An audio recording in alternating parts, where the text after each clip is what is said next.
안녕하세요. 오늘 저희는 최승민 담임 목사님의 최근 설교 말씀 가나안의 은혜 시리즈 첫 번째죠. 택하신 은혜에 대해 좀 더 깊이 이야기 나눠보려고 합니다. 네, 안녕하세요. 약속의 땅 가나안 하면 흔히 떠오르는 그런 이미지들이 있잖아요. 뭐 젖과 꿀이 흐르는. 네, 그렇죠. 근데 이번 주 말씀을 들어보니까 어쩌면 우리가 생각했던 거랑은 좀 다를 수도 있겠다 이런 생각이 들더라고요. 맞습니다.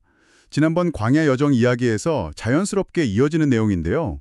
이스라엘 백성들이 이제 마주하게 된 그 새 땅, 가나안이 단순한 장소가 아니라 영적으로 어떤 의미인지, 특히 하나님께서 택하셨다는 게 뭘까? 이걸 파고드는 말씀이었어요. 설교 초반에 던져진 질문부터가 좀 흥미로웠어요. 그러니까 광야에서 태어난 세대가 느보산에서 가나안을 딱 봤을 때 와, 했을까? 하는 질문이요. 네네. 말씀에서는 실제 본 모습은 그냥 광야랑 크게 다르지 않았을 수 있다 이렇게 얘기하시더라고요. 여리고성도 사실 알고 보면 그냥 광야의 오아시스 같은 도시였다고 하고요. 그렇죠. 그게 중요한 지점이에요. 가나안이 뭐 천국처럼 아무 문제 없는 완벽한 땅이라서 약속의 땅이 된 건 아니라는 거. 아, 그런 건 아니군요. 네, 하나님께서 거기로 인도하신 건 그 땅 자체가 뭐 너무 좋아서가 아니라 거기서 이스라엘 백성이 좀 구별된 백성으로 살아가게 하시려는 목적이었다는 거죠. 하나님을 예배하는 공동체로요. 와, 근데 여기서 진짜 좀 놀라운 거의 뭐 반전 같은 이야기가 나오잖아요. 아, 네네. 오히려 이스라엘 백성들 중 일부는 자기들이 나온 애굽을 젖과 꿀이 흐르는 땅이라고 불렀다는 거예요. 민수기 16장 13절에요. 맞아요. 그 구절이 참 그쵸. 나일강 때문에 사실 농사 짓기에는 애굽이 훨씬 안정적이고 어떻게 보면 더 풍요로운 땅이었을 수 있다는 거예요. 아, 현실적으로는요. 네. 실제로 아브라함이나 이삭 때도 보면 가나안에 흉년이 들어서 애굽으로 내려가야 했잖아요. 아, 맞다. 그런 기록이 있었죠. 신명기 11장 말씀이 딱 그 차이를 보여주는데 애굽은 발로 물대듯 농사짓는 땅이지만 가나안은 하늘에서 비가 내려야 하는 그야말로 산과 골짜기가 많은 땅이라고 하거든요. 그러니까 자연 조건만 보면 애굽이 더 나아 보일 수도 있겠네요. 그쵸. 가나안은 정말 하나님만 바라봐야 하는 그런 땅이었던 거죠. 자, 그럼 이제 질문이 딱 생기는 거죠. 아니, 그럼 왜 하나님은 더 힘들어 보이는 가나안으로 굳이 이끄셨을까? 네, 이게 이제 이번 주 설교 말씀의 핵심, 클라이맥스라고 할 수 있겠죠? 바로 그겁니다. 이유는 딱 하나. 하나님께서 택하신 땅이기 때문이라는 거예요. 신명기 11장 9절 말씀처럼요. 아, 땅 자체가 좋아서가 아니라 하나님이 택하셨기 때문에. 네. 가나안의 축복은 그 땅의 뭐 비옥함이나 조건에 있는 게 아니고 하나님께서 딱 선택하셔서 내가 이 땅을 너희에게 주겠다 약속하신 그 사실 자체에 있다는 관점이죠. 내가 원해서 내가 보기에 좋은 땅을 고른 게 아니라 그렇죠.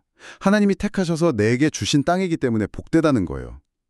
결국 하나님이 함께 하시면 그 자리가 어디든 영적인 의미에서는 젖과 꿀이 흐르는 땅이 될 수 있다는 거죠. 이 관점을 설명하시면서 아브라함과 롯 이야기를 예로 드셨잖아요. 네, 그 예시가 아주 적절했죠. 롯은 자기 눈에 좋아 보이는 요단 지역을 스스로 택했는데 결국 그 선택의 끝은 소돔이었고요. 맞아요.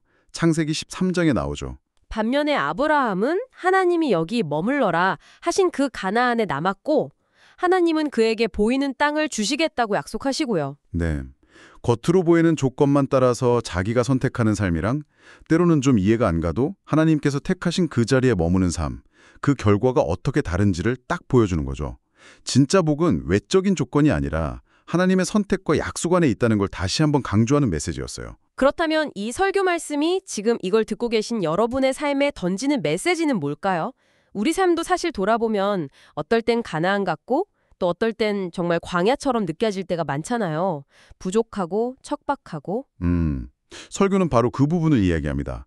우리의 가치, 우리가 받는 축복이 뭐 내 능력이나 환경 아니면 뭐 내 인품이 훌륭해서 거기에 달려 있는 게 아니라는 거죠. 아, 설령 지금 내 모습이나 내 상황이 좀 광야처럼 느껴지고 나 왜 이렇게 부족한가 싶을지라도 중요한 건 하나님께서 당신을 택하셨다는 사실이라는 거예요. 그것 때문에 당신은 이미 복된 존재다. 이게 바로 택하신 은혜의 핵심이라고. 네, 그렇게 말씀은 마무리됩니다. 네. 오늘 최승민 목사님의 설교 말씀을 통해서 가나안의 은혜라는 게 우리가 생각하는 그런 땅의 조건이나 환경이 아니라 전적인 하나님의 선택에 있다는 걸 좀 깊이 생각해 봤습니다. 우리가 세상에서 흔히 말하는 성공이나 축복과는 좀 다른 기준인 것 같아요. 그렇죠.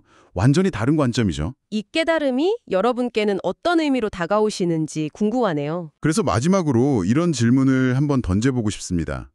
만약에 진짜 복이라는 게 나의 어떤 자격이나 능력 혹은 외부 환경이 아니라 나를 향한 하나님의 그 선택하심 자체에 있다면 지금 여러분 삶에서 혹시 광야처럼 느껴지는 그런 시간들 아니면 스스로 좀 부족하다고 여기는 그런 모습들을 어떻게 다시 바라볼 수 있을까요?